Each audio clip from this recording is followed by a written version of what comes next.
ধানমন্ডি যাবেন? হ্যাঁ যাবো, উঠেন। কত দিব? দেন একটা। ভাড়া বলেন কত দিব?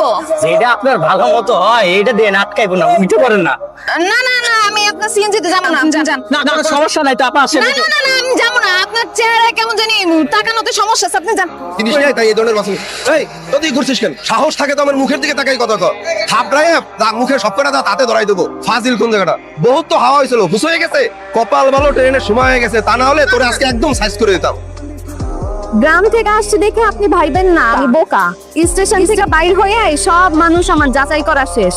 যখন দেখলাম আপনি যে যাত্রীরে নামাইছেন সে আপনার এত বকাবকি করতেছিল, কিন্তু আপনি চুপ করে তার কথা শুনতেছিলেন, কোনো উত্তর দেন নাই। তখন বুঝছি আপনি মানুষ ভালো, তাহলে বিপদে ফেলবেন না। এর জন্য আপনার বাইকে জোর করে উঠা বসছি। তাছাড়া কি এখন বললে তো আপনার কাছে একটু অন্যরকম মনে হইতে পারে, আবার আমারে পাগলও ভাবতে পারেন। আপনার বাইকে উঠার পরেই দেখলাম আপনার যে গায়ের গন্ধ না, সেটা একদম আমার প্রিয় মানুষের গায়ের গন্ধের মতন। এই গন্ধের মানুষ কখনো খারাপ হইতে পারে না। কি বলেন? গায়ের গন্ধে ভালো মানুষ খারাপ মানুষ চেনা যায়? যায় যায়। আর তাছাড়া জানেন আপনার কণ্ঠ কিন্তু একদম হুবহু তার মতো।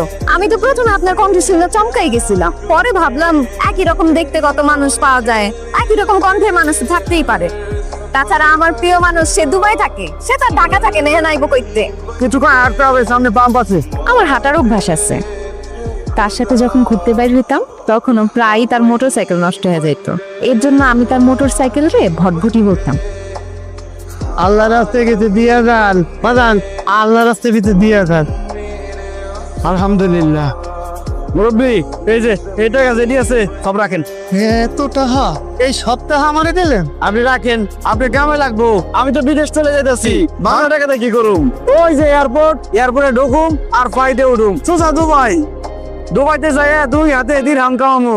এক দিরহামে কয় টাকা জানেন? 34 টাকা।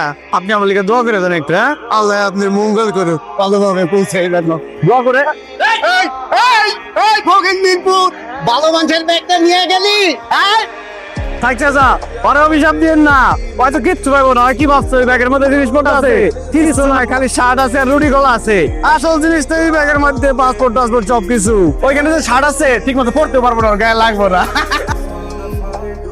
হ্যাঁ যে রেইনকোটটা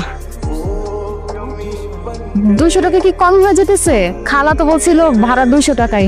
আচ্ছা আমি আপনার আর 50 টাকা বাড়ায় দিলাম। আপনি আমার অনেক উপকার করছেন, থ্যাংক ইউ ভাই।